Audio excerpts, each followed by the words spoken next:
Welcome to Life of Neon, where we celebrate Black history, Black culture, and Black excellence through neon art. Check out our collection at lifeofneon.com. This is why Malcolm X will always be a villain. If you went to school in America, I guarantee you've never made it out of Black History Month without hearing about Martin Luther King Jr. and Rosa Parks. And though Malcolm X may receive honorable mention from time to time, he is seldom talked about as a revered hero, and it makes me wonder if this is by design. Malcolm Little to Malcolm X. When Malcolm X was 6 years old, his father's body was found lying across the town's trolley tracks. The death was ruled accidental, but Malcolm believed his father had been killed by the KKK. 2 years later, his mother was committed to a mental hospital, and Malcolm and his siblings were placed in foster care or lived with relatives. After moving to Boston to live with an aunt, Malcolm dropped out of school in 8th grade and turned to a life of crime. In 1946, he was sentenced to 10 years in prison for burglary. It was during this time in prison that Malcolm began to study Nation of Islam leader Elijah Muhammad's teachings. This is when Malcolm X was born. Upon his release from prison in 1952, he quickly rose to become one of the most prominent leaders of the Nation of Islam. The rise of Malcolm X. Separation of black and white. Malcolm discovered he was naturally masterful at commanding an audience. He taught black nationalism and self-defense, and he emerged as a powerful voice for black liberation. He became a passionate advocate for black self-reliance and independence, and he fiercely rejected any form of cooperation or dependence on white people. For Malcolm, the only way to achieve equality was to create a separate black nation. Malcolm's views on race were shaped by his experiences growing up in America. He was constantly aware that the way white people were treated was better than how black people were treated, and he believed that black people needed to be separate from white people in order to achieve equality. This separation would allow black people to create their own institutions and way of life, free from oppression of white people. He was unapologetically black. Another reason Malcolm X will always be a villain is because he was unapologetically black. At a time where there were very few black models and very few successful black celebrities, the images and messages on magazines and billboards were white is right, black get back. Malcolm X was a powerful voice for black empowerment and self-love. He preached that black people should accept themselves as they are rather than trying to emulate white people and assimilate into their European looks through perms, skin bleaching, and other changes not natural to black features. He advocated for blacks to love themselves and their features. Believe it or not, this message was radical at the time, and crazy enough, still draws controversy today. Malcolm X preached human rights for black people by any means necessary.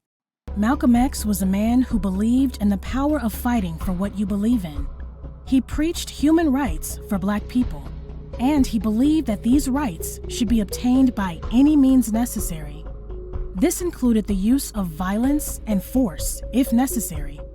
He also believed that black people should not accept second-class citizenship just because of the color of their skin. He encouraged them to stand up to white people and demand the respect and equality that they deserved.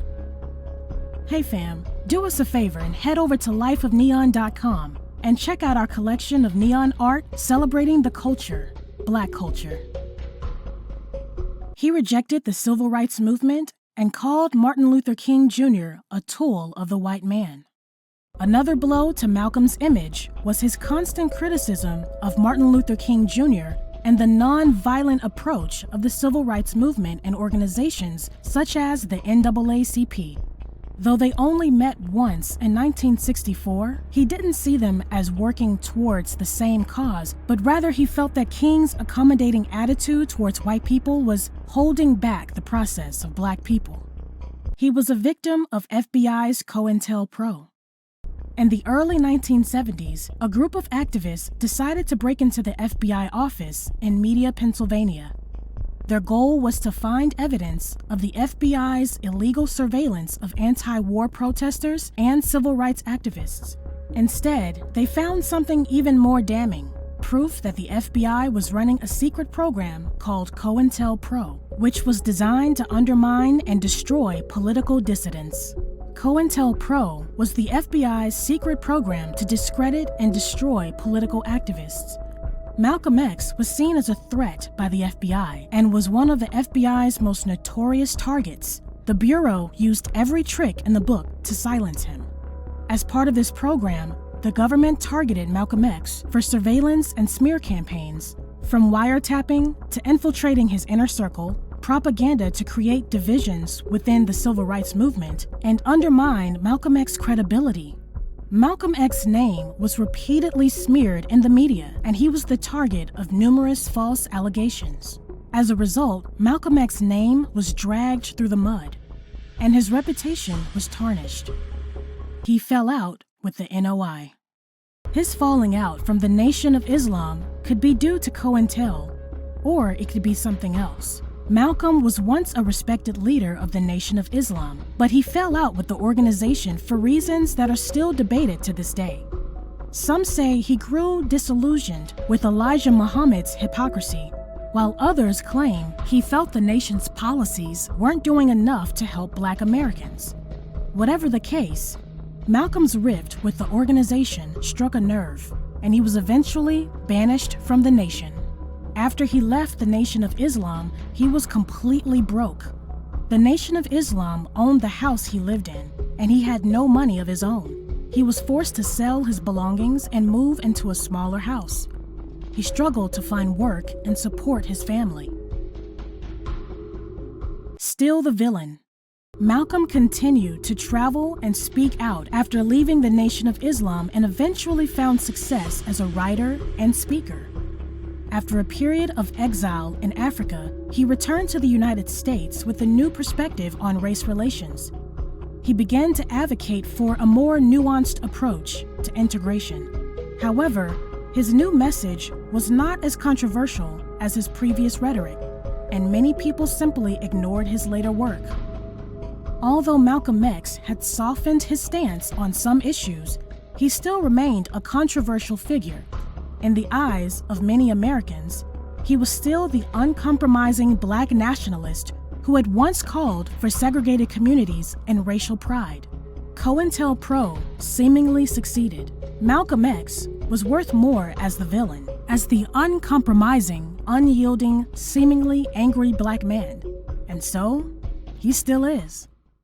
Stay lit, y'all.